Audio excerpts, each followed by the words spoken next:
My name is Rafael Rivas, and I am the historian of the Baruch College Alumni Association.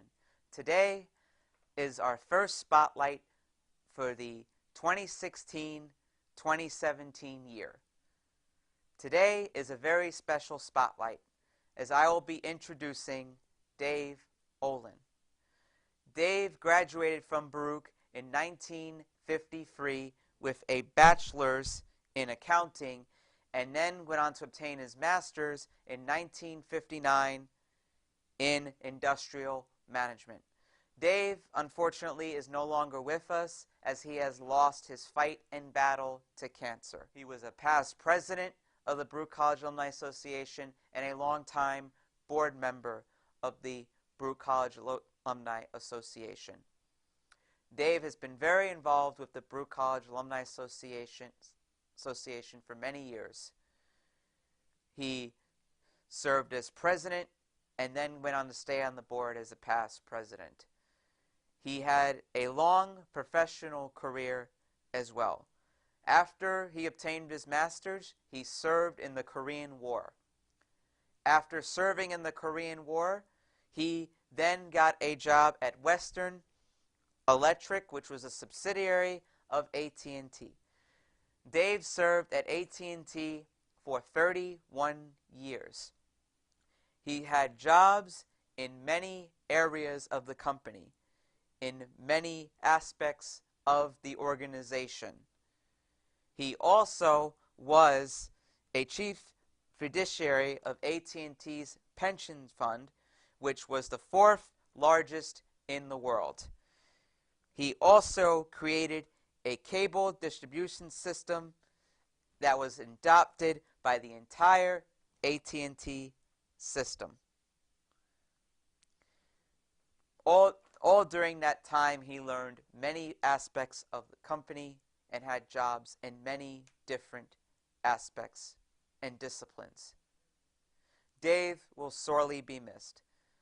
I know on my time on the board, he was a very pivotal figure to show what happened with the Alumni Association in the past and make sure that we move forward in a good direction in the future. His insight was very powerful to me as somebody who is more newer to the board. Now I am going to introduce two gentlemen who knew David very well and much better than I ever knew him. Those two gentlemen are Paul Douglas and Joe Nacmias, who are also board members of the Baruch College Alumni Association. When I first joined the Baruch School Board of Directors in 1960, Dave Olin was already a member of the board, and we served for many years on the board together. When Baruch became a separate college in 1968, some of the offices remained with the old organization. Both Dave and I, as well as Morty Kaner, decided to go with the new alumni organization of Baruch College, because we felt that we wanted to be helpful to students.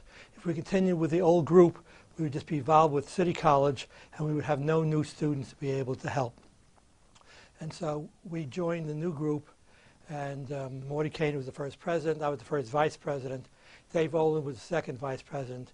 Dave should have been ahead of me, but unfortunately, or fortunately for him, he worked for several years at Western Electric, the division of AT&T, and he was in California, so at that point I moved up ahead of him.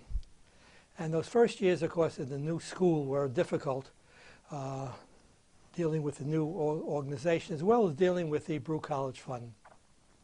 But we continued to work for many, many years. I served as president, and he served for several years as president. And he continued to serve for many years, straight through until the time of his death. And there was no person who was more active. No one attended more meetings of the Alumni Association Board of Directors than Dave Olin. And he was active at all times. He spent a lot of time on various committees. In addition, he would call up various people at various times to present his point of view. and he was very helpful. I found general rule. He and I almost always agreed, but sometimes we didn't. But anyway, this is what happened, okay, and this is during the period of time. I think I ought to mention some of the issues that perhaps the new alumni would not be aware of, okay? And that is a few issues that happened. One issue happened in the middle 60s while we were still part of the School of Business. A proposal was made that everyone going to City College would attend the Uptown campus on the 35th Street for 2 years. Anyone interested in business would then go down to 23rd Street. At that time, there only was a 23rd Street, nothing else. And what happened was that almost all the students, most of the faculty and the alumni were all against us. This would have been the end of the school. And we fought hard against it, and we were successful. There was another proposal made in the late 60s, and we'll continue right to Joe Nacmias' time in the 70s, proposing that the new school of Baruch College be moved to the Atlantic Terminal area, which had been proposed where now is the Barclay Center. That was eventually, we fought hard, the alumni fought hard against that, so did the students. We all felt that the school should be located in a business area and not in downtown Brooklyn. If you think about it, the Atlantic Terminal only came into existence a few years ago. Okay. We had a third battle in which the alumni fought. Unfortunately, this one we lost. And that was we tried to keep free tuition. In fact, free tuition is still listed in our bylaws as something that we're in favor of. And that seems to be gone, though who knows, maybe with the new election, who knows, maybe some form of free tuition may come back. Anyway, I think that covers what I would say about Dave. I would turn it over to Joe. Thank you, Paul. I first met Dave Olin in 1969 or 1970, shortly after graduating in January 1969, and I immediately joined the Alumni Association. As a former student leader, I wanted to continue working for the good of the college and stay in touch with the alumni and the students. I met Dave, who was vice president, along with Paul Douglas and other alumni leaders. It was the beginning of Baruch's existence as a new college, and there were many problems and issues, as Paul explained. I was impressed by the dedication and hard work of these leaders, and they inspired me to join their ranks, despite my responsibilities with a young family, my first professional job, and all the other things. Soon after, I became an officer and moved up the ranks like they all did, and became president in 1976. Since that time, I have served on the association's board, and I've worked closely with Dave and many others when there were crises to deal with or projects to undertake. One striking example of David Olin's talent was the most spectacular 25th anniversary reunion that we ever had. Dave ran the reunion committee for his class of 1953 while I was president of the association in 1978, and the attendance was amazing. We had over 800 people at the Hilton Hotel, and such an attendance has never been repeated since. Later in the 80s, he and I and others worked on creating a separate alumni office and an operations manual for the association.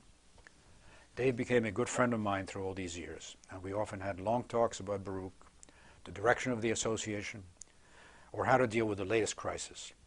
Mostly we succeeded, as Paul explained, and the association moved forward and continued. When I heard of his illness earlier this year, I stayed in close touch with him, offering encouragement and ideas. His death saddened me deeply. We've lost a visionary member and the best board leader we ever had.